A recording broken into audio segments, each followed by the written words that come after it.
No live action series ever did good, and it's not One Piece that's going to make it happen.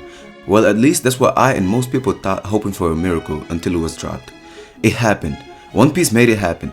Hello guys and welcome to my channel. This live action was so good I had to talk about it. I did not have high expectations hoping for a miracle, as Oda himself went and supervised it. In this video, we'll talk about the good parts of it, meaning what One Piece succeeded in that the others didn't, but also some of the bad parts, basically what the live action needs to improve on to make it a way better one next time. But before I start though, I'd like to apologize for not posting for 4 months, but now I'm finally back for good, so expect your future weekly One Piece chapter reviews.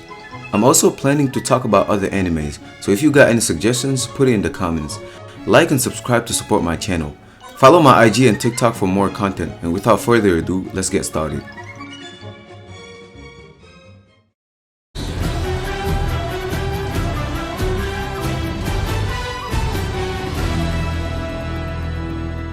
From now on, I'll be the first one defending this live action. I'm so surprised it's actually doing this good. Almost everybody's watching it and find it amazing. Obviously, it has flaws just like anything else, but I have had a great time watching it in front of my TV when I was convinced that it couldn't work, but fortunately it did.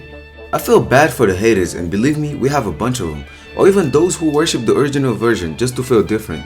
Both don't understand nothing of what the adaptation is for, which goes completely against the message the author is trying to convey. But hey, I don't give a f about what these two type of people think, and you shouldn't. But seriously guys, after so many years of suffering from bad live actions such as Dragon Ball, Bleach, Death Note, etc., we finally have something worthy of the original version. It's important to note that even the author himself did not want to create a live action because he was afraid it wouldn't have the success he has right now. Or just like he told Iñaki in their most recent meeting, it was hard to find someone like him that matches exactly Luffy's personality. Now for me, I have found so many positive things about it, and just some little things they would probably need to work on, and let's start with those. First, the plot itself is filled with easy shortcuts to get to a point and gives me the feeling of it being fast-paced.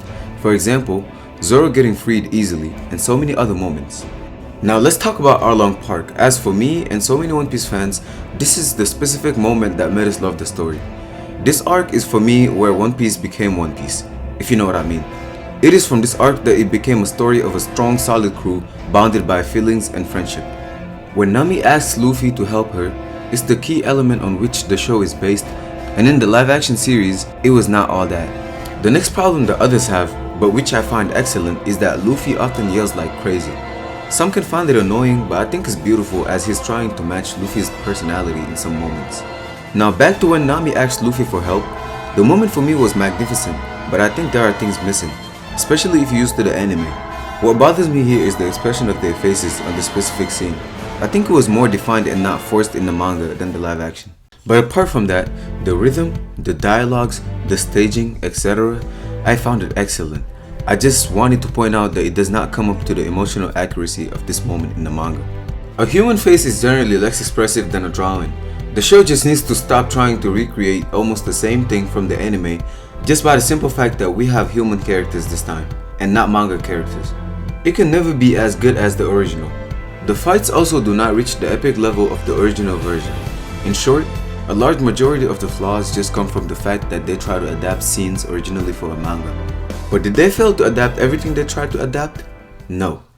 I was surprised of how many good things I've seen in this live action. Like for example, we have a character fighting with a sword in his mouth.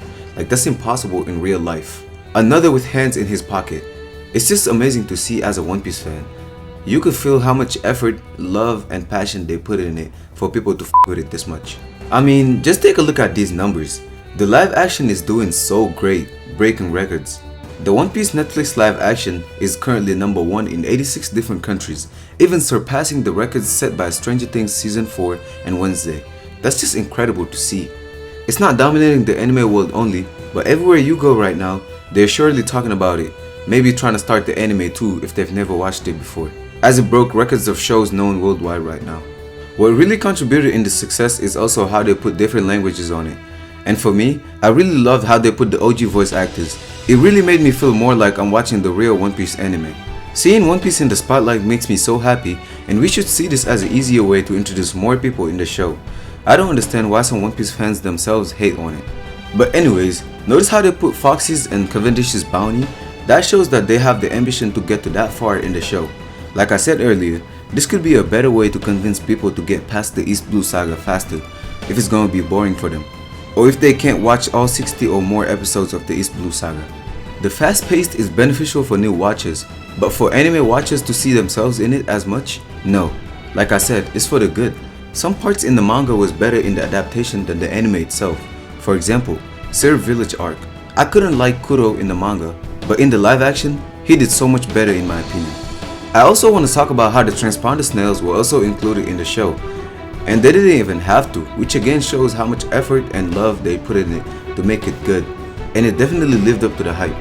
The people they chose to represent the characters were so accurate, like Buggy's character for example was doing a great job.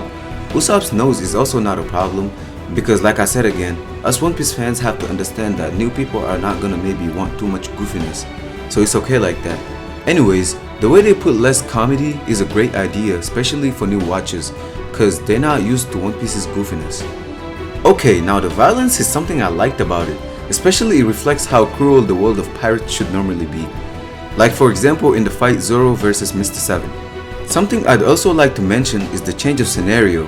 It's something good for the people who already watched One Piece, because they got to see Zoro vs Mr. 7, which was not included in the manga. I love how they picked out characters that actually know the show, cause they seem to have a strong bond together already and it's for the good. Like here for example, they're answering questions together, having fun and all. I think most people can agree that One Piece finally broke the curse. Eiichiro Oda achieved his dream of making One Piece go global, and now we can all welcome new fans to the series. Alright, thanks for watching. I really hope you enjoyed this video. Facing my mic talking about this masterpiece was a pleasure. If you enjoyed this video, subscribe to my channel and join the crew. Sayonara.